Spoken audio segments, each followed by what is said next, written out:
Galaxy News Hour live. भू उपयोग नियमावलीले स्थानीय तहलाई कृषि, आवासीय, व्यावसायिक, औद्योगिक, खानी तथा खनिज क्षेत्र, वन, नदी, खोला, ताल, सिमसार, सार्वजनिक, सांस्कृतिक तथा पुरातात्विक महत्त्वको क्षेत्र गरी 10 कोटीमा जग्गा वर्गीकरण गर्ने भनेको छ। तर अधिकांश तहले जग्गा वर्गीकरण गरेका त छैनन् नै, गरेकाले पनि कृषि र आवासीय क्षेत्र मात्रै छुट्याएका छन्, त्यो पनि आफ्नो स्वार्थ अनुसार। वैज्ञानिक र दिगो योजनाका साथ भूमिको वर्गीकरण हुन सकेको छैन। स्थानीय तहलाई तातो नलाग्दा एकातिर संरक्षित हुनुपर्ने क्षेत्र दोहन र अतिक्रमणको शिकार भएको छ, अर्कोतिर स्थानीय सरकारले जथाभावी वर्गीकरण गर्दा अनियन्त्रित खण्डीकरण र घडेरीकरण हुँदैछ। कृषिमा आधारित उत्पादनले नै आयात प्रतिस्थापनमा टेवा पुर्याउन सक्छ, व्यापार घाटा कटौती गर्न सक्छ। त्यसका लागि जमिनको चक्लाबन्दी गरी पकेट क्षेत्र तोक्ने र उत्पादकत्व बढाउने नयाँ वर्गीकरणको सुरुवाती अवधारणा थियो। तर स्थानीय तहले अवैज्ञानिक ढङ्गले घरजग्गा कारोबारीको प्रभाव र दबावमा परेर खण्डीकरणलाई प्रशय दिने गरी वर्गीकरण गर्दा कृषि र औद्योगिक क्षेत्र कटौतीमा पर्दैछ। अर्कोतिर समान प्रकृतिका जग्गा कसैले कृषि र कसैले आवासीय वा उद्योग क्षेत्र तोक्दा नयाँ द्वन्द्वको बीजारोपण पनि हुँदैछ। अत भू उपयोगको सुरु अवधारणामा फर्काउन ढिला गर्ने हो भने देशमा घडेरी बाहेक केही बाँकी रहने छैन। उद्योग र कृषिका लागि आवश्यक पर्ने ठुल्ठुला क्षेत्र चाहेर पनि सुरक्षित गर्न सकिने छैन। ग्यालेक्सी न्युज आवरमा आज हामी यही विषयमा केन्द्रित हुनेछौँ। साथमा उपनिर्वाचनको उम्मेदवारी सम्बन्धी प्रसङ्ग पनि हामीसँग हुनेछ।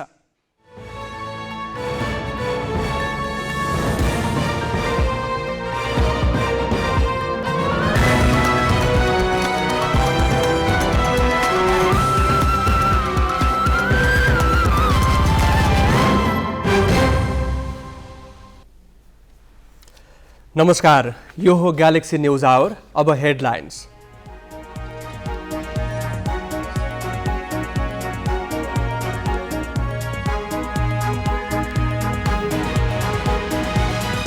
तीन क्षेत्रको उपनिर्वाचनमा 69 उम्मेद्वार मैदानमा। तनहुमा नयाँ अनुहारबीच प्रतिस्पर्धा, बारामा पराजितको बाहुल्य, चितवनमा लामिछाने विरुद्ध कांग्रेस र एमालेले अघि सारे नयाँ नाम। मिटर ब्याज समस्या जाँचबुझ गर्न पूर्व न्यायाधीश कार्कीको अध्यक्षतामा आयोग गठन। कार्यालय जनकपुरमा राखिने, गृह सचिव र गृहमन्त्रीले सुराकीको परिचालन खर्च लिन नपाउने। भू उपयोगको वर्गीकरणमा सरकारको उल्टो गति, कृषि र उद्योगको जग्गा मासेर तीव्र घडेरीकरण, स्थानीय सरकारले जतिसुकै बेला हेरफेर गर्दा उल्टो नतिजाको जोखिम। मलेसियामा अनिवार्य मृत्युदण्डको व्यवस्था हटाउने तल्लो सदनको निर्णय, नयाँ आशा जगाएको अधिकारवादी संस्थाहरूको प्रतिक्रिया। डिभिजन लीग 6औं चरणमा प्रवेश, एपीएफले पुलिसलाई 2-0 गोलले हरायो, खुमलटार सङ्कटासँग 1-0 पराजित।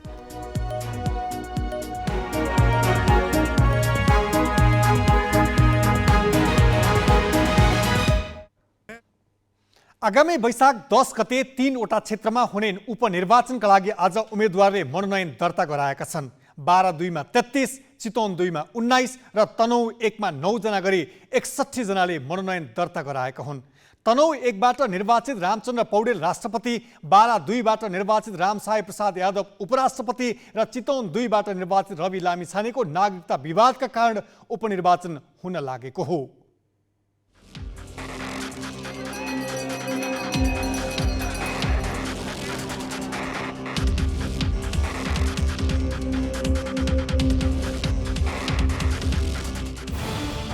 निर्वाचन आयोगले तय गरेको कार्यतालिका अनुसार सोमबार चितवन 2 मा 12 जना स्वतन्त्र सहित 24 जनाले मनोनयन दर्ता गराए। राष्ट्रिय स्वतन्त्र पार्टीका सभापति रवि लामिछाने, नेपाली कांग्रेसका जितनारायण श्रेष्ठ, एमालेका रामप्रसाद नेउपाने मैदानमा उत्रेका छन्। यसअघि गत मङ्सिर 4 गते भएको निर्वाचनबाट विजयी भएका लामिछानेलाई नागरिकताको वैधानिकता विवादमा अदालतले उम्मेद्वार बन्नै अयोग्य घोषणा गरिदिएपछि उनको सांसद पद नै निष्क्रिय भएको थियो। अहिले उनै लामिछाने मैदानमा उत्रिँदा कांग्रेस र एमालेले भने फरक उम्मेद्वार अघि सारेका छन्। यो जीवनमै राजनीतिक जीवनमा मान्छेको जीवनमा भइरहने अलिकति विरलै घटनाहरू हुन्।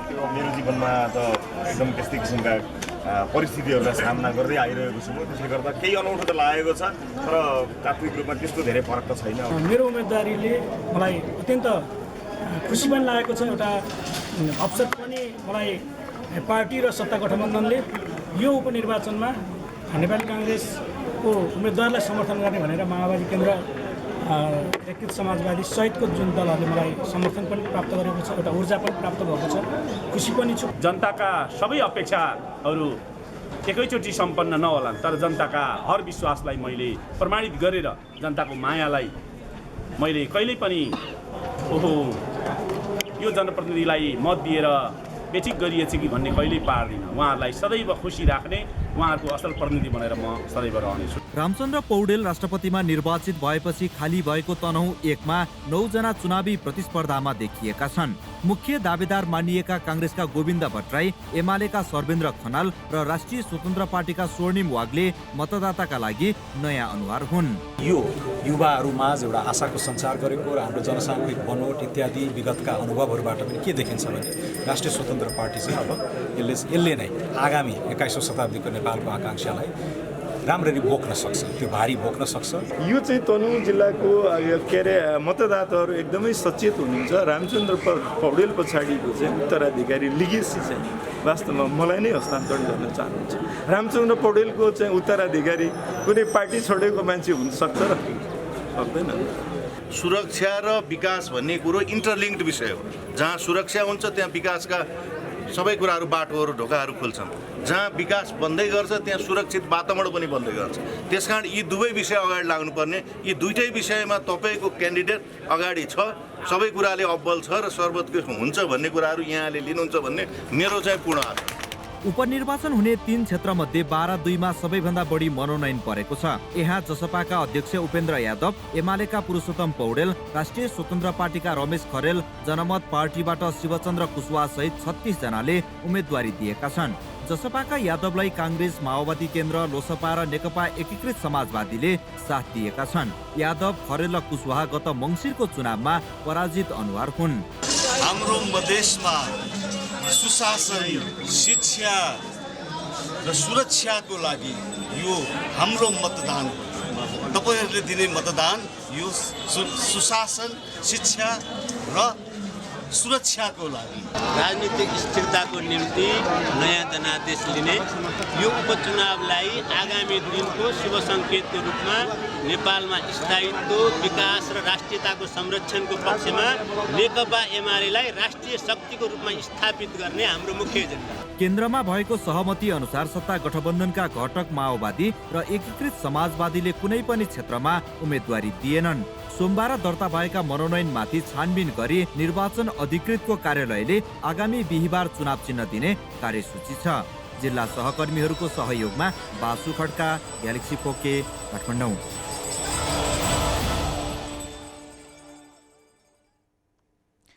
वैशाख 10 गते हुने उपनिर्वाचनको लागि दलहरूले उम्मेद्वारको मनोनयन दर्ता गराएसँगै आफ्नो जित सुनिश्चित भएको दावी गरेका छन्। अन्तिम मत परिणाम नआएसम्म कसको जित सुनिश्चित हो त्यो त भन्न सकिन्न। पछिल्लो निर्वाचनमा आएको मत परिणाम अनुसार सम्भावना भने आकलन गर्न सकिन्छ। उपनिर्वाचन हुन लागेका 3 वटा क्षेत्रमा दलहरूले पाएको लोकप्रिय मत अर्थात् समानुपातिक तर्फको नतिजा यस्तो छ। 12-2 गत मङ्सिरको चुनावका लागि बनेको गठबन्धन भन्दा अहिले केही फेरबदल भएको छ। 12-2 मा गत चुनावमा एमालेसँग तालमेल गरेका जसपा अध्यक्ष उपेन्द्र यादव यसपटक सत्ता गठबन्धनको आड लिएर मैदानमा उत्रिएका छन्। यहाँ गत चुनावमा लोकप्रिय मतमा अगाडि पनि जसपा नै छ। उसले 13,242 मत प्राप्त गरेको थियो। त्यस्तै 11,179 मत पाएर नेपाली काङ्ग्रेस दोस्रो भएको थियो। लोसपाले 4,235, नागरिक उन्मुक्तिले 3,794, माओवादी केन्द्रले 3,265 र नेकपा यसले 1,996 मत पाएको थियो। यो सबै जोड्दा सत्ता गठबन्धनको 37,711 हुन्छ। एमाले गत चुनावमा यहाँ 9,193 मत प्राप्त गरेको थियो। राष्ट्रिय स्वतन्त्र पार्टीले 1,455 मत प्राप्त गरेको थियो। जनमत पार्टीले 8,846 मत प्राप्त गरेको थियो। लोकप्रिय मतको आधारमा सत्ता गठबन्धन धेरै अगाडि देखिए पनि प्रत्यक्ष मतमा भने त्यति अन्तर छैन। यहाँ जसपाका रामसाहेब प्रसाद यादवले 13,822 मत प्राप्त गरेर जितेका थिए। उनलाई एमालेको पनि समर्थन थियो। अहिले एमाले आफ्नै उम्मेद्वार पुरुषोत्तम पौडेललाई उठाएको छ। गत चुनावमा उपविजेता बनेका माओवादीका शिवचन्द्र कुशवाहाले 13,468 मत पाएका थिए। उनी अहिले जनमत पार्टीबाट मैदानमा देखा परेका छन्। अघिल्लो चुनावमा जनमत पार्टीका राजेश शाहको मत 2,725 थियो। बाँकी दुईजना स्वतन्त्र उम्मेद्वारको मत जोड्दा 21,783 हुन्छ। चितवन 2मा सबैभन्दा बढी लोकप्रिय मत राष्ट्रिय स्वतन्त्र पार्टीले पाएको थियो। रासोपाले 35,945 मत प्राप्त गरेको थियो। त्यस्तै सत्ता गठबन्धनले 21,155 मत प्राप्त गरेको थियो भने एमालेको मत 16,784 थियो। प्रत्यक्षतर्फ पनि रासोपाका रवि लामिछानेले 49,300 मत पाएर जितेका थिए। निकटतम प्रतिद्वन्दी काङ्ग्रेसका उमेश श्रेष्ठले 14,188 र एमालेका कृष्ण भक्त पोखरेलले 14,652 मत प्राप्त गरेका थिए। तनहुँ 1मा लोकप्रिय मतमा काङ्ग्रेस अगाडि थियो। काङ्ग्रेसको 20,158 मत थियो। यहाँ सत्ता गठबन्धनको लोकप्रिय मत जोड्दा 28,434 हुन्छ। त्यस्तै एमाले 16,683 मत पाएर दोस्रो भएको थियो। राष्ट्रिय स्वतन्त्र पार्टीले गत चुनावमा 12,773 मत पाउँदा राप्रपाको 3,577 थियो। प्रत्यक्षतर्फ काङ्ग्रेसका रामचन्द्र पौडेलले 25,361 मत पाउँदा एमालेका एक बहादुर राणा मगरलाई 19,981 मत परेको थियो। स्वतन्त्र उम्मेद्वार गोविन्दराज जोशीको भागमा 6,846 परेको थियो। स्वतन्त्र पार्टीका विकास सिग्देलले 6,044 मत सुरक्षित गरेका थिए। अब केही न्युज संक्षेपमा। सरकारले मिटर ब्याज पीडितको समस्या समाधान गर्न 3 सदस्यीय जाँचबुझ आयोग गठन गरेको छ। चैत 17 गते विस्तारपछि आज पहिलो पटक बसेको मन्त्री परिषद बैठकले विशेष अदालतका पूर्व अध्यक्ष गौरी बहादुर कार्कीको अध्यक्षतामा जाँचबुझ आयोग गठन गरेको हो। आयोगमा नेपाल प्रहरीका पूर्व अतिरिक्त महानिरीक्षक उत्तम राज सुवेदी र पूर्व सहन्यायाधिवक्ता गणेश बाबु अर्याल सदस्य छन्। समितिलाई 3 महिनाको समय दिएको छ। आयोगको कार्यालय जनकपुरमा राख्ने मन्त्री परिषदको निर्णय छ। मिटर ब्याजीको अत्याचार सही नसक्नु भएको भन्दै महोत्तरीको बर्दिवासबाट 11 दिन पैदल हिँडेर आएका पीडितसँग सरकारले चैत 18 गते आयोग गठन गर्ने लगायतका सहमति गरेको थियो। मन्त्री परिषदले गृहमन्त्री र गृह सचिवले सुराकी खर्च बाँड्न पाउने व्यवस्था खारेज गरेको छ। गृहमन्त्री र गृह सचिवले कार्यविधिका आधारमा सुराकी खर्चका नाममा 3 दशकदेखि मन्त्रालयबाट आफू खुसी रकम लिँदै आएका थिए। सरकारी ढुकुटीबाट सुराकी खर्चका नाममा अहिलेसम्म 24.5 करोड रुपियाँ खर्च भएको देखिएको छ। सरकारसँग 5 बुँदे सहमति गरेर मिटर ब्याज पीडितको एउटा समूह फर्किए लगत्तै अर्को समूह काठमाडौँ आएको छ। सरकारले अधिकार सम्पन्न न्यायिक आयोग गठन गर्ने प्रतिबद्धता जनाई महोत्तरीबाट 11 दिन पैदल हिँडेर आएका पीडितसँग सहमति गरेको पर्सिपल्ट तराईका विभिन्न जिल्लाका मिटर ब्याज पीडित काठमाडौँ आएका हुन्। उनीहरूले सानेपादेखि भद्रकालीसम्म प्रदर्शन गरेका छन्। उनीहरूले मिटर ब्याजीले आफूहरू विरुद्ध अदालतमा दायर गरेका मुद्दा खारेज गर्नुपर्ने लगायतका विभिन्न माग राखेका छन्। कतिपय पीडितले हलो लगायतका कृषि सामग्री सहित प्रदर्शन गरे। जाली तमसुक खारेज गर्नुपर्ने, सबै सुत्खोरको सम्पत्ति छानबिन गर्नुपर्ने र आफूहरूको जग्गा फिर्ता गराइनुपर्ने उनीहरूको मुख्य माग छ। सरकार र मिटर ब्याज पीडित सङ्घर्ष समिति बीच शनिबार भएको सहमतिले समस्याको समाधान नहुने आज काठमाडौँमा आएका पीडितहरूको भनाइरहेको छ। राष्ट्रिय स्वतन्त्र पार्टीका सभापति रवि लामिछानेमाथि राजधानी विवादमा मुद्दा नचलाउने महान्यायाधिवक्ताको निर्णय विरुद्ध सर्वोच्च अदालतमा रिट दर्ता भएको छ। महान्यायाधिवक्ताको निर्णय विरुद्ध युवराज असफलले आज सर्वोच्चमा रिट दायर गरेका हुन्। महान्यायाधिवक्ता दिनमणि पोखरेलले चैत 6 गते लामिछाने विरुद्ध राजधानी दुरुपयोगमा मुद्दा नचलाउने निर्णय गरेका थिए। त्यसअघि जिल्ला सरकारी वकिलको कार्यालय काठमाडौँ र उच्च सरकारी वकिलको कार्यालय पाटनले लामिछाने विरुद्ध मुद्दा चलाउन आवश्यक नभएको प्रतिवेदन महान्यायाधिवक्ता कार्यालयमा बुझाएका थिए। लामिछाने विरुद्ध मुद्दा नचलाउने निर्णय विरुद्ध दर्ता भएको रिट सुनवाईका लागि भोलि पेशी तोकिएको छ।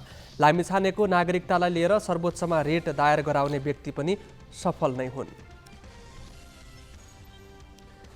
राष्ट्रिय स्वतन्त्र पार्टीका सभापति रवि लामिछानेले भने आफ्नो नागरिकता र राजधानी विवाद न्यायिक प्रक्रियाबाट टुङ्गो लागिसकेको बताएका छन्।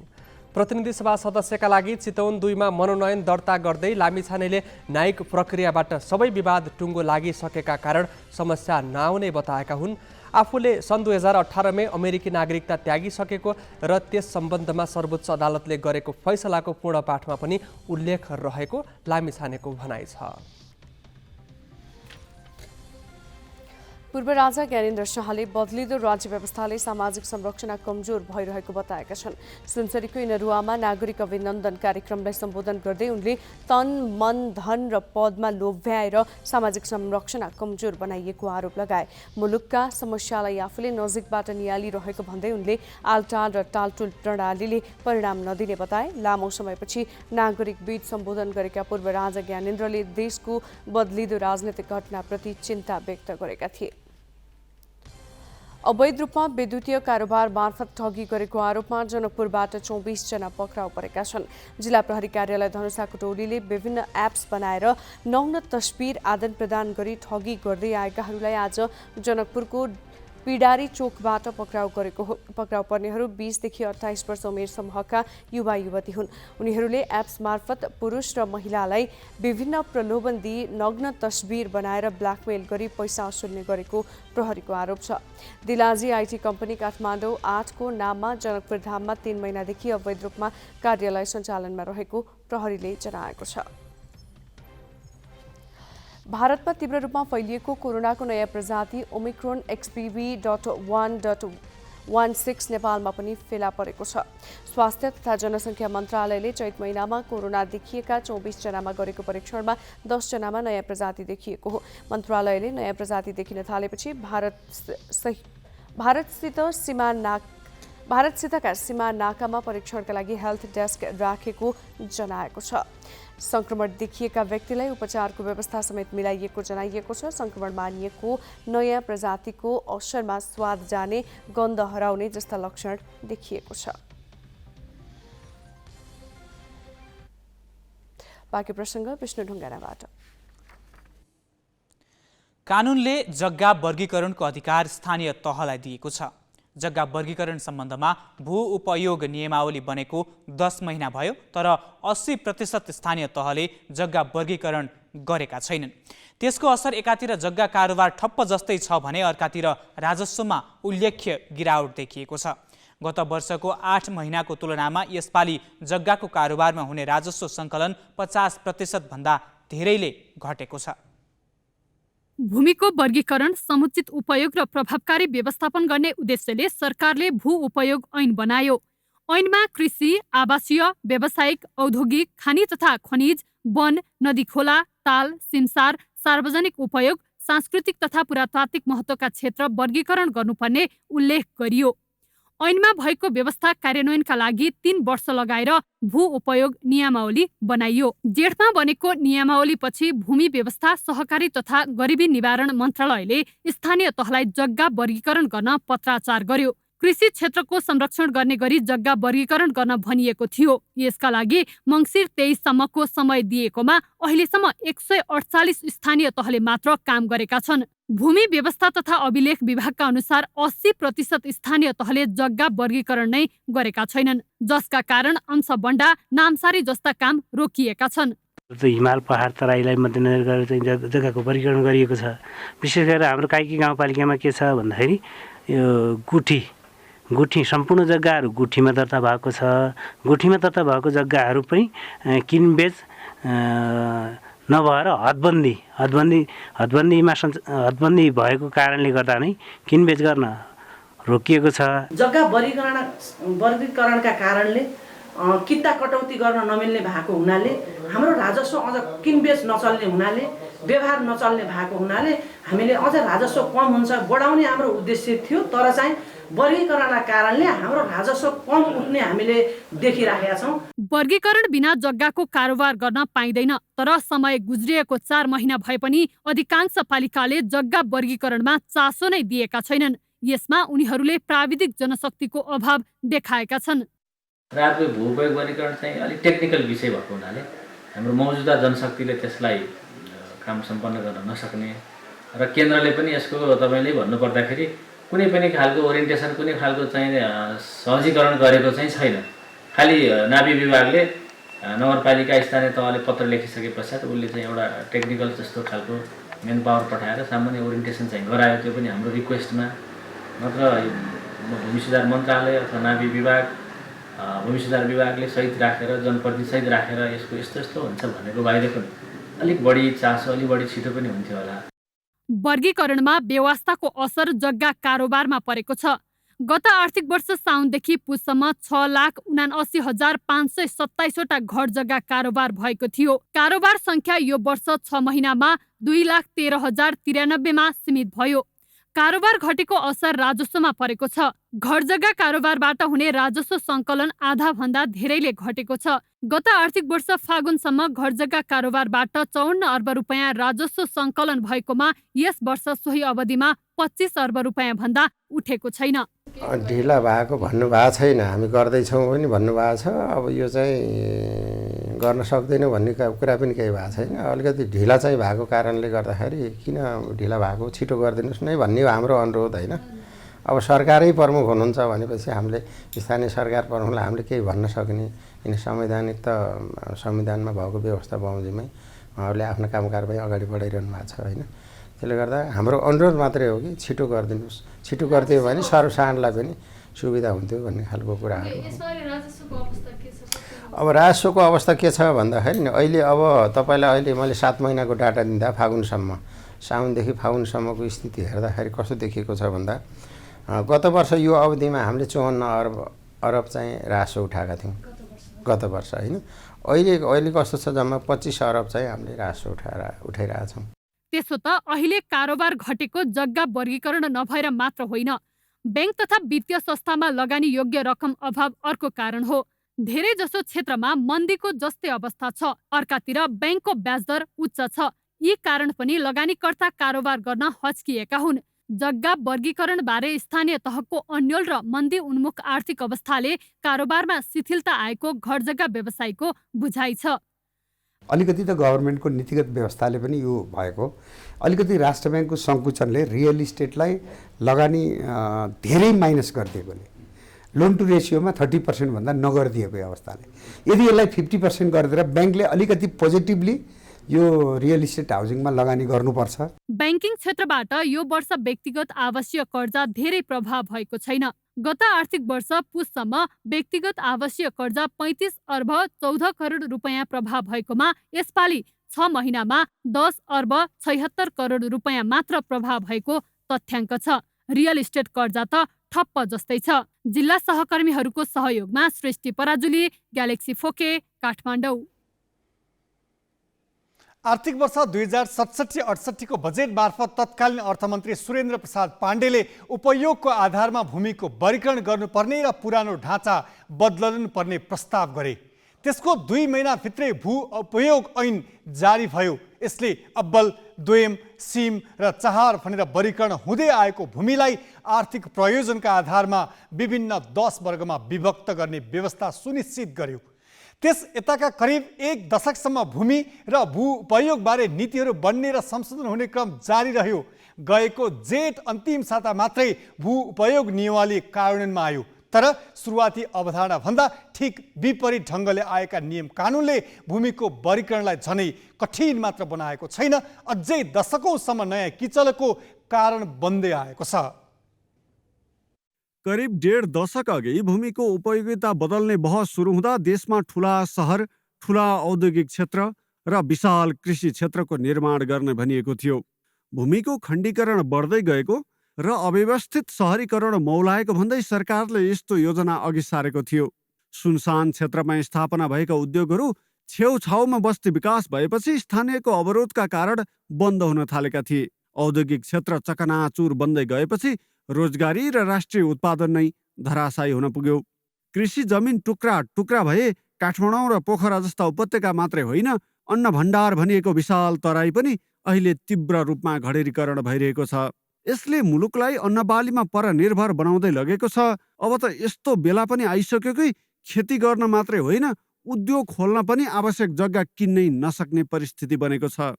यस्तो बेला भू उपयोग कानुनको प्रभावकारी कार्यान्वयन हुन आवश्यक थियो।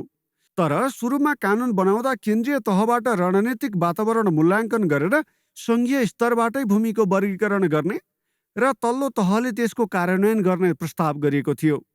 पछि कानुनहरू बनेर आउँदा यी व्यवस्था उल्ट्याइयो र स्थानीय तहले आफ्नो क्षेत्रभित्रको जमिन वर्गीकरण गर्ने अनि त्यसलाई आवश्यकताका आधारमा पटक पटक परिमार्जन गर्ने सुविधा पनि दियो। अब जस्तो हामीले चाहिँ मानौ सिराहाको यो गाविस यतिवटा चाहिँ खेतीयोग्य जग्गा हो भनेर हामीले केन्द्रबाट निर्देशित गर्यौँ भने त्यहाँको जनताले यसलाई स्वीकार गर्नलाई पनि गाह्रो हुन्छ र भोलि पालना गर्न पनि गाह्रो हुन्छ। त्यसकारण त्यहाँको जनस्तर लेभलमा सबैसँग स्टेक होल्डरसँग समन्वय गरेर कुन क्षेत्रलाई कसरी उपयोग गर्ने भन्ने कुरा चाहिँ त्यो अधिकार त्यहाँ भयो भने मात्रै व्यवहारिक र कार्यान्वयन योग्य हुन्छ भन्ने हामीले परिकल्पना गरेको ऐनको मकसद पनि त्यही हो। स्थानीय तहलाई भूमिको वर्गीकरण गर्ने अधिकार सुम्पिएसँगै यो नयाँ विवादको शिकार भएको छ। अहिलेसम्म 80% स्थानीय सरकारले भूमिको वर्गीकरण गर्नै सकेका छैनन् भने भएका ठाउँमा पनि भू उपयोग नीतिको मूल उद्देश्यभन्दा विपरीत काम भएका छन्। अधिकतर पालिकाले सडकले छोएका जमिनलाई आवासीय वर्गीकरण गरिरहेका छन्। यसले कृषि र उद्योगमा जमिनको दीर्घकालीन उपलब्धताको सम्भावनालाई जरैदेखि निमिट्यान्न पारेको छ। यदि मूल्य बढ्छ भन्दैमा सबै जग्गालाई हामीले आवास क्षेत्रमा राखेर खेती गर्न छोड्यौँ भनेदेखि चाहिँ हामी के खान्छौँ होइन? त्यसो भएको हुनाले त्यसले हाम्रो वातावरण कस्तो होला त्योतर्फ हाम्रो जुन किसिमको सचेतीकरण हुनुपर्ने थियो त्यो पनि भएको छैन। अर्को कुरा सङ्घले चाहिँ आफ्नो भू उपयोग योजना बनाएको छैन, प्रदेशले पनि आफ्नो भू उपयोग योजना बनाएको छैन, सङ्घीय परिषद पनि बनाएको छैन, प्रदेश स्तरीय परिषद पनि बनाएको छैन। स्थानीय तहलाई मात्रै तिमीहरू चाहिँ छिटो छिटो बनाऊ भनेर भन्यो। हरेक स्थानीय तहमा औद्योगिक, कृषि, आवास र व्यावसायिक क्षेत्र जस्ता पृथक वर्गीकरण गर्ने यो नीतिको मर्म नै थिएन। यसले त 2-4वटा जिल्लालाई नै निश्चित बाली उत्पादन गर्ने क्षेत्रका रूपमा स्थापित गर्न खोजिएको थियो। निश्चित मात्रामा ठुला सहर बनाउने र विशाल भूखण्ड उत्पादनमा लगाउने योजनामा यी काम सुरु भएका थिए। तर अब खोलावारी एउटा पालिकाले आवास क्षेत्र बनाउने र खोलापारी अर्को पालिकाले औद्योगिक क्षेत्र बनाउने परिस्थिति बन्न थालेको छ। यसबाट जुन समस्या समाधान गर्न नीति ल्याइयो तिनै समस्या झन् बढी मुखरित हुने र सरकारकै एकाइहरूबीच टकराव सिर्जना हुने अवस्था बनेको छ। पालिका स्तर मात्रै पनि होइन, प्रदेश सरकारले समन्वय गर्न सक्छ, केन्द्र सरकारले समन्वय गर्न सक्छ, हामीले सल्लाह सुझाव दिन सक्छौँ केन्द्रबाट। त्यो सल्लाह सुझाव राखेर प्रदेशले नै इनिसिएसन लिएर यो क्षेत्रलाई चाहिँ यसरी गरौँ, त्यही कुरालाई पालिकाबाट अनुमोदन गरेर त्यहाँको जनताको मन जितेर कार्यान्वयन गर्न सकिन्छ नि। भूमि त्यस्तो स्रोत हो जुन कहिल्यै बढाउन सकिन्न। यसै कारण भूमिको उचित उपयोग गर्न नसक्ने हो भने हाम्रो अर्थतन्त्र यसै गरी दिनानुदिन परनिर्भर बन्दै जाने पक्का छ। जमिनको अधिक खण्डीकरणले कृषि र उद्योगहरू मरिरहेका छन्। यसले अर्थतन्त्रलाई अनुत्पादक र नागरिकलाई अल्छी बनाइरहेको छ। कामै नगरी जमिनको टुक्रा बेचेर खाना पुग्ने भएपछि एकाध पुस्ता नै उद्यम नगर्ने, उपभोगमा मात्र रमाउने भएका छन्। बिजनेस ब्युरो, ग्यालेक्सी फके, काठमाडौँ। अब केही न्युज संक्षेपमा। सञ्चार तथा सूचना प्रविधि मन्त्री रेखा शर्माले कानुनमा बाध्यकारी व्यवस्था नरहेकाले हरेक क्षेत्रमा महिला सहभागिता सुनिश्चित हुन नसकेको बताएकी छिन्। सञ्चार मन्त्री शर्माले आज सञ्चारिका समूहको 26औं साधारण सभामा बाध्यकारी कानुनी व्यवस्था नभएसम्म महिला सहभागिता सुनिश्चित हुन नसक्ने बताइन्। सबै क्षेत्रमा महिला क्षमतावान भए पनि उनीहरूले अवसर पाउन नसकेको उनको भनाइ छ। कार्यक्रममा समूहद्वारा स्थापित विभिन्न पुरस्कार वितरण गरिएको थियो।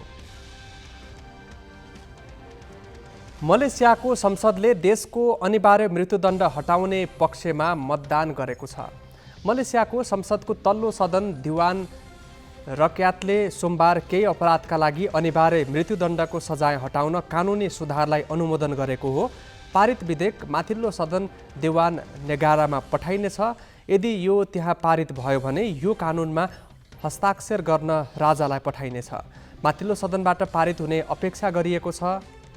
उक्त संशोधन हत्या र लागु औषध ओसार पसारसहित हाल मृत्युदण्डको सजाय हुने 34वटा अपराधमा लागू हुनेछ। तीमध्ये मलेसियामा अहिले 11वटा मुद्दामा अनिवार्य मृत्युदण्डको सजाय रहेको छ। अपहरण र हात हतियारको ओसार पसार जस्ता केही गम्भीर अपराधहरूमा विकल्पको रूपमा रहेको मृत्युदण्डको सजायलाई हटाइनेछ। मलेसियाले सन् 2018 देखि मृत्युदण्डमा रोक लगाएको छ, तर अदालतले कैदीहरूलाई मृत्युदण्डमा पठाउने क्रम जारी राखेको छ। सोमबार पारित भएको संशोधन अनुसार मृत्युदण्डको विकल्पमा कोर्रा हान्ने र 30 देखि 40 वर्षसम्म कैदको सजाय हुनेछ। सिङ्गापुर र इन्डोनेसिया जस्ता दक्षिण पूर्वी एसियाली देशमा अनिवार्य मृत्युदण्डको प्रावधानलाई कडाइका साथ लागू भइरहेका बेला मलेसियाको यो कदमले नयाँ आशा जगाएको अन्तर्राष्ट्रिय मानवाधिकारवादी संस्थाहरूले प्रतिक्रिया दिएका छन्। भारतीय विपक्षी दलका नेता राहुल गान्धीले मानहानिको अभियोगमा आफ्नो सजाय विरुद्ध पुनरावेदन गरेका छन्। उनले आम निर्वाचन हुनुभन्दा 1 वर्ष अघि संसदबाट निष्कासन गरेको फैसलाबाट उल्टाउन माग गर्दै पुनरावेदन गरेका हुन्। गुजरात राज्यको सुरत शहरको एक अदालतले आज गान्धीको पुनरावेदन स्वीकार गरी जमानतलाई थप 10 दिन मान्यता दिएको छ। मानहानि मुद्दामा गान्धीको सजायलाई चुनौती दिँदै दायर गरिएको निवेदनको अर्को सुनवाई 1 महिनापछि हुनेछ। प्रधानमन्त्री नरेन्द्र मोदी नेतृत्वको भारतीय जनता पार्टीका एक विधायकले दायर गरेको मानहानि मुद्दामा गान्धीलाई दोषी ठहर गरी 2 वर्षको कैद सजाय तोकिएको छ।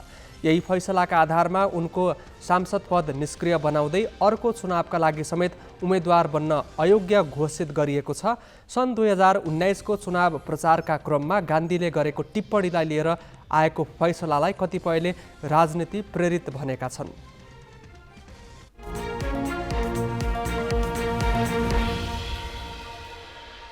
नेपाल आयल निगमले पेट्रोलियम पदार्थको मूल्य समायोजन गरेको छ। निगम सञ्चालक समितिको आज बसेको बैठकले डिजेल, मट्टीतेल र हवाई इन्धनको मूल्य प्रति लिटर 10 रुपियाँ घटाउने निर्णय गरेको हो। त्यस्तै पेट्रोलको मूल्यमा भने प्रति लिटर 3 रुपियाँ कटौती गरिएको छ। खाना पकाउने एलपी ग्यासको मूल्य भने यथावत राखिएको निगमले जनाएको छ। नयाँ मूल्यअनुसार डिजेल र मट्टीतेलको खुद्रा मूल्य प्रति लिटर 165 रुपियाँ कायम भएको छ। त्यस्तै पेट्रोलको मूल्य भने प्रति लिटर 175 रुपियाँ कायम गरिएको निगमले जनाएको छ। भारतीय आयल कर्पोरेसनबाट मूल्य घटेर आएपछि निगमले पनि इन्धनको मूल्य घटाउने निर्णय गरेको हो।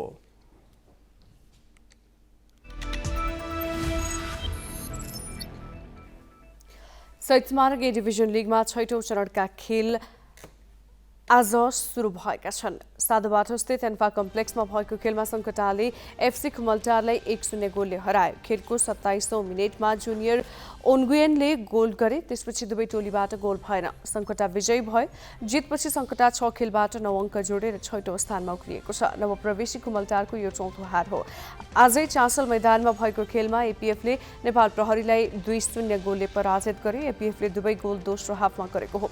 हरि कार्कीले 58 र सबिन गुरुङले इन्जुरी समयमा 1-1 गोल गरे। तेस्रो जितपछि एपीएफ 10 अङ्क सहित 5औं स्थानमा छ। पुछारमा रहेको पुलिसको यो 5औं हार हो। उसँग मात्र 1 अङ्क छ।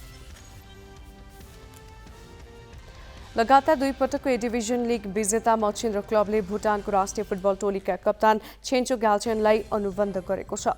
मच्छिन्द्र क्लबले लिग अवधिभरका लागि आज छेन्चोसँग सम्झौता गरेको हो। क्लबले छेन्चोलाई दिने रकम खुलाएको छैन, तर उनलाई मासिक $5,000 अमेरिकी डलरमा अनुबन्ध गरिएको क्लबकै पदाधिकारीले नाम नबताउने शर्तमा जानकारी दिएका छन्। प्रधानमन्त्री त्रिदेशीय कप खेल्न आएदेखि छेन्चो नेपालमै थिए। उनले लिगका 6औं चरणदेखिका खेल खेल्नेछन्। उनले मच्छिन्द्रको फरवर्ड लाइन सम्हाल्नेछन्। 5औं चरणको खेल सकिँदा मच्छिन्द्र मात्र 1 खेल जितेर लिगको 11औं स्थानमा छ। विशाल राई, अभिषेक रिजाल, सुनिल बल, सुजल श्रेष्ठ, रजिन धिमाल लगायत खेलाडी क्लब छाडेर विदेश गएपछि मच्छिन्द्रले छेन्चोलाई भित्राएको हो। छेन्चोले भुटानबाट 32 खेलमा 11 गोल गरेका छन्। उनले सन् 2017 देखि भारतीय लिग खेल्दै आएका छन्। गत सिजन उनको महत्त्वपूर्ण प्रदर्शनमा पन्जाब लिग च्याम्पियन बनेको थियो। एन्जिला तुम्बाप्पो सुब्बा र प्रिन्स दाहाल 17औं NNIP स्पोर्ट्स अवार्डमा सर्वोत्कृष्ट खेलाडी घोषित भएका छन्। राष्ट्रिय तथा अन्तर्राष्ट्रिय खेलाडी सङ्घले आज काठमाडौँमा एक कार्यक्रम गरी राष्ट्रिय फुटबल टोलीकी कप्तान एन्जिला र ब्याडमिन्टनका प्रिन्सलाई सर्वोत्कृष्ट खेलाडीको अवार्ड प्रदान गरेका हुन्। उनीहरूले जनही 1-1 लाख रुपैयाँ पाए। एन्जिलाको कप्तानीमा नेपाल साफ च्याम्पियनसिपको फाइनलमा पुगेको थियो। प्रिन्स घरेलु प्रतियोगितामा सबै उपाधि जित्ने खेलाडी हुन्। युवा गोल्फर सद्भाव आचार्य र करातेकी चञ्चला दनुवारले प्रतिभाशाली खेलाडीको अवार्ड पाए। उनीहरूलाई जनही 50-50 हजार रुपैयाँ दिइएको छ। यी 4 खेलाडी आफ्नो खेलतर्फ वर्षको उत्कृष्ट खेलाडी घोषित भए। एथलेटिक्सका दीपक अधिकारी, आर्चरीकी इमायु राई, बास्केटबलकी अनुषा मल्ल, बक्सिङकी सुषमा तामाङ, साइक्लिङकी निष्मा श्रेष्ठ, फेन्सिङका ओमकार सिंह, जिम्नास्टिकका नारायण मानन्दर र ह्यान्डबलका विशाल नेपालीले उत्कृष्ट खेलाडीको अवार्ड पाए। यस्तै हकीकी कमला चन्द, जुडोकी सञ्चिता डङ्गोल, कबड्डीका घनश्याम रोका मगर, सुटिङकी सुस्मिता नेपाल, पौडीका एलेक्जेन्डर शाह, टेबल टेनिसकी सिक्का सुवाल श्रेष्ठ, टेनिसका रोहित राणा र उषुकी सुस्मिता तामाङ उत्कृष्ट खेलाडी घोषित भए। उनीहरूलाई 10-10 हजार रुपैयाँ प्रदान गरिएको छ। गजराज आदर्श व्यक्तित्व अवार्ड खड्ग राणा भाटलाई दिएको छ। प्याराएथलेटतर्फ सुनेक्षा खतिवाडालाई उत्कृष्ट खेलाडीको अवार्ड प्रदान गरियो। बाँकी प्रसङ्ग नवराज पाण्डेबाट। माओवादी केन्द्रका अध्यक्ष पुष्पकमल दाहालको नेतृत्वमा सरकार गठन भएको 100 दिन पूरा भयो, तर दाहालले यो अवधिमा मन्त्री परिषदलाई पूर्णता दिन सम्म सकेका छैनन्। जनअपेक्षा अनुसारको काममा उनको ध्यानै देखिँदैन। उनले काम गर्ने भन्दा गठबन्धन फेर्नमै समय बिताएका छन्। कम बोल्ने र धेरै काम गर्ने सार्वजनिक अभिव्यक्ति दिएका दाहालको अधिकांश समय सार्वजनिक कार्यक्रममा भाषण गर्नमै बितिरहेको छ। जनताले अनुभूत गर्ने काम यो अवधिमा केही नभएको भनेर आलोचना पनि भइरहेको छ। देखाउने चिज केही नभएपछि सरकारले फुटबल खेलाडीलाई पुरस्कार वितरणलाई समेत आफ्नो उपलब्धि भन्नुपर्ने दयनीय स्थिति आइलागेको छ। प्रधानमन्त्री दाहालको सचिवालयले सोमबार अपराह्न 100 दिनको उपलब्धि सार्वजनिक गर्यो। 10 पृष्ठमा सार्वजनिक उपलब्धिका 37 बुँदे सूचीमा प्रधानमन्त्री त्रिदेशीय कप फुटबल प्रतियोगिताका खेलाडीलाई पुरस्कार वितरणलाई समेत समावेश गरिएको छ। सार्वजनिक विधा निर्धारणलाई समेत सरकारले उपलब्धि भनेको छ। यस्तै गहुँको समर्थन मूल्य तोक्नुलाई पनि उपलब्धिका रूपमा लिएको छ। विभिन्न मितिमा सहित घोषणा गरिएका 8471 जनाको नाम राजपत्रमा प्रकाशन गरिनुलाई समेत उपलब्धि भनिएको छ। सरकारले आफ्नो 100 दिन कामै नगरी बितायो भन्नका लागि उसैले सार्वजनिक गरेका यी केही बुँदा पर्याप्त छन्। सार्वजनिक सेवा प्रवाहलाई चुस्त दुरुस्त बनाएको दावी गरे पनि सेवाग्राहीले सहज अनुभव गर्न सकेका छैनन्। सेवा पाउन घण्टौं लाइन लाग्नुपर्ने बाध्यता कायमै छ।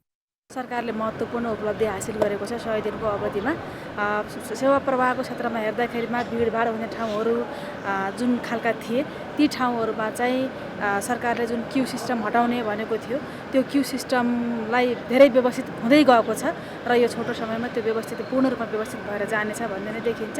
अर्को कुरा अर्थतन्त्रमा जुन खालको डामाडोलको स्थिति थियो यसको बाह्य स्वरूप सुधार भएको छ। अर्को किसानका समस्यासँग सम्बन्धित भएर एउटा दुधको मूल्यदेखि लिएर त्यसपछि हाम्रो यो गाउँको समर्थन मूल्य तोक्ने र लगायतका विषयहरू जति पनि छन् ती विषयहरू पनि सरकारले त्यसलाई पनि समयमै सम्बोधन गरेको छ। राजनीतिक दलप्रति चरम निराशा बढिरहेका बेला सरकारको नेतृत्व गर्ने सामु काम गरेर देखाउनुको विकल्प छैन। तर प्रधानमन्त्री दाहालले पुस 11 जिम्मेवारी सम्हाले यताको अवधि निराशा चिर्ने काम गर्नुभन्दा भाषणबाजीमै समय बिताएका छन्। उनी दिनमा 5 वटासम्म सार्वजनिक कार्यक्रममा दौडिएका छन्। उनले काम गरेर आशा जगाउनु पर्ने समय गठबन्धन फेर्नमा खर्च गरे। पुस 10 गते 169 सांसदको समर्थनमा प्रधानमन्त्री बनेका दाहाल फागुन 16 गतेसम्म आइपुग्दा अल्पमतमा परे। त्यही कारण उनले 2.5 महिनामै 2 पटक विश्वासको मत लिनु परेको छ। त्यसैले त उनका सहयात्री दल सरकारले यो काम गर्यो भनेर खुलेर भन्न सक्ने अवस्थामा छैनन्। यो गठबन्धनको अवस्था भनेको आफैमा यो विशेष अवस्था हो। अब त्यसमा पनि अहिले जुन हिसाबले नेपालको राजनीति बडो तरल छ त्यो अवस्थाभित्र 100 दिन बित्ने कुरालाई पनि अनौठो मान्न जरुरी छैन। प्रधानमन्त्रीजीकै नेतृत्वमा विगतमा अरू घटकहरू मिलेर बनेको सरकार थियो भने अहिले नेकपा एमाले बाहिर भएको छ र नेपाली काङ्ग्रेस चाहिँ भित्रिएको छ। एउटा विषय त यो आफैमा बरु अचम लाग्दो हैन, अनौठो विषय हो। अर्को कुरा, सरकारले यो बिचमा कुनै ठोस कामभन्दा पनि गठबन्धन निर्माण गर्नमा बढी केन्द्रित भए। पुस 11 गते नयाँ सरकार गठन भए यता मन्त्री परिषद 6 पटक विस्तार भइसकेको छ। तर 6औं पटकको विस्तारमा पनि मन्त्री परिषदले पूर्णता पाएको छैन। परराष्ट्र, स्वास्थ्य लगायत 6 मन्त्रालय मन्त्रीविहीन छ। वन तथा वातावरण र युवा तथा खेलकुद मन्त्रालय नयाँ सरकार गठनकै दिनदेखि खाली छन्। आफै निरीक्षणमा निस्किएर विकास आयोजनाको कामलाई तीव्रता दिने भनेका दाहालले कुनै आयोजनामा पनि आशा जगाउन सकेका छैनन्। समस्या चाङ लागेका छन्। सम्बोधनका निम्ति कुनै पहलकदमी देखिएको छैन। यो खालको परिस्थिति हेर्दाखेरि यता हेरे पनि उता हेरे पनि जुनसुकै क्षेत्रलाई हेरे पनि उल्लेखनीय हिसाबले यति सकारात्मक पहलकदमी भयो नि भन्न सकिने कुनै विषय कुनै ठाउँ नै रहेन। त्यसले गर्दाखेरि अब यो एक ढङ्गले भन्ने हो भनेदेखि बडो निराशाजनक छ। आम जनताको जस्तो खालको उत्साह हुनुपर्ने हो त्यो खालको परिस्थिति देखिएन। नेतृत्वविहीन रहेको सर्वोच्च अदालतमा प्रधान न्यायाधीश नियुक्तिदेखि अन्य नियमित काम समेत भएको छैन। संसदलाई बिजनेस दिन समेत सरकार चुकेको छ। सरकारले अहिलेसम्म 2वटा मात्र विधेयक संसदमा लगेको छ। जनजीविका र मन्दी उन्मुख अर्थतन्त्रमा सुधारका लागि कुनै कदम चालिएको छैन। सरकारका 100 दिन प्रतिनिधि सभामा प्रतिनिधित्व गर्ने 12 दलमध्ये 10 दलका नेता पालै पालो मन्त्री बन्ने बाहेक केही नगरी बितेको छ। क्यामेरामा रिकेश सिंहका साथमा सृजना घिमिरे, ग्यालेक्सी 4K, काठमाडौँ। सत्ता गठबन्धनमा विवादका बीच नेपाली काङ्ग्रेसको भागमा 8 मन्त्रालय परे। तर काङ्ग्रेसले आफ्नो भागमा परेका 4 मन्त्रालयको नेतृत्व कसले सम्हाल्ने भन्ने टुङ्गो लगाउन सकेको छैन। पार्टीभित्र भागभण्डा मिलाउन नसक्दा काङ्ग्रेसले आफ्नो भागमा परेका 8 मध्ये 4 मन्त्रालयमा मन्त्री बन्नेको नाम सिफारिस गर्न नसकेको हो। 4 मन्त्रालयको नेतृत्वलाई लिएर काङ्ग्रेसभित्र बढेको किचलोले 6औं पटकको विस्तारमा समेत मन्त्री परिषद अपूर्ण बनेको छ।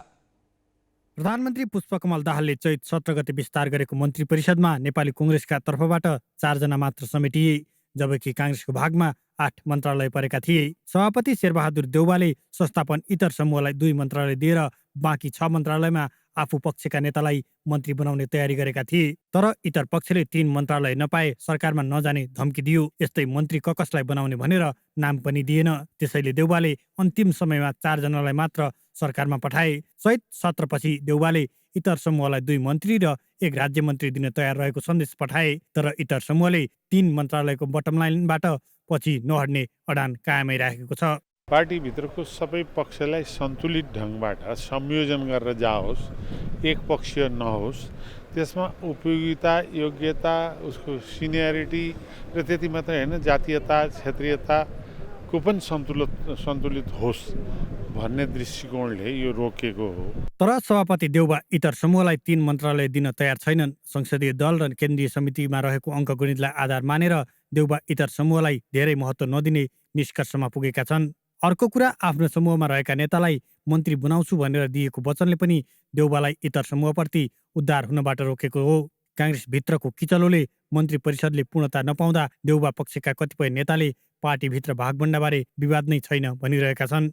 छलफल गरेर हामी गर्छौँ। काङ्ग्रेसमा साह्रै योग्य मान्छेहरू मन्त्री हुन लायक मान्छेहरू हुनुहुन्छ, पुराना पनि हुनुहुन्छ। सबैलाई मिलाएर छलफलकै रूपमा लैजाउँ, विवाद नगरिकन भन्दाखेरि ढिला भएको। काङ्ग्रेसमा सरकारमा सहभागी हुँदा मात्र होइन, भातृ संस्थामा मनोनयन गर्दा समेत भागभण्डा हुने गरेको इतिहास छ। संस्थापन पक्षले 60 र इतर पक्षले 40% भाग पाउने विगतमा रहेका देउवाले अहिले इतर पक्षलाई 40% धेरै हुने ठानेका छन्। देउवा दिन नमान्ने र इतर पक्ष अडानमा कायम रहने स्थितिले काङ्ग्रेसभित्रको किचलो तत्कालै मिल्ने देखिँदैन। क्यामेरामा सुशील बास्कोटाका साथ अङ्गराज नेउपाने, ग्यालेक्सी 4K, काठमाडौँ। हामी ग्यालेक्सी न्युज आवरको अन्त्यमा छौँ। जाँदा जाँदै हेडलाइन्स।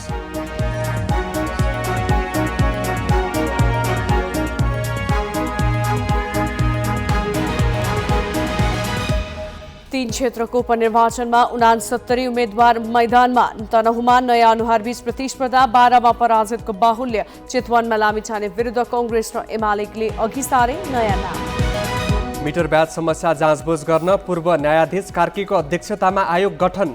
कार्यालय जनकपुरमा राखिने। गृहमन्त्री र गृह सचिवले सुराकी परिचालन खर्च लिन नपाउने। भूपयोगको वर्गीकरणमा सरकारको उल्टो गति। कृषि र उद्योगको जग्गा मासेर तीव्र घडेरीकरण। स्थानीय सरकारले जतिसुकै बेला हेरफेर गर्दा उल्टो नतिजाको जोखिम। मलेसियामा अनिवार्य मृत्युदण्डको व्यवस्था हटाउने तल्लो सदनको निर्णय। नयाँ आशा जगाएको अधिकारवादी संस्थाहरूको प्रतिक्रिया। र स्मारक ए डिभिजन लिग 6औं चरणमा प्रवेश। एपीएफले पुलिसलाई 2-0 गोलले हरायो। खुमलटार सङ्कटासँग 1-0 पराजित।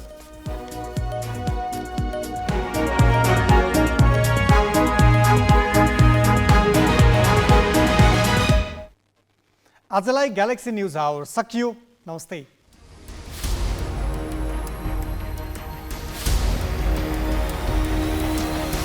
This is Galaxy News Hour Live.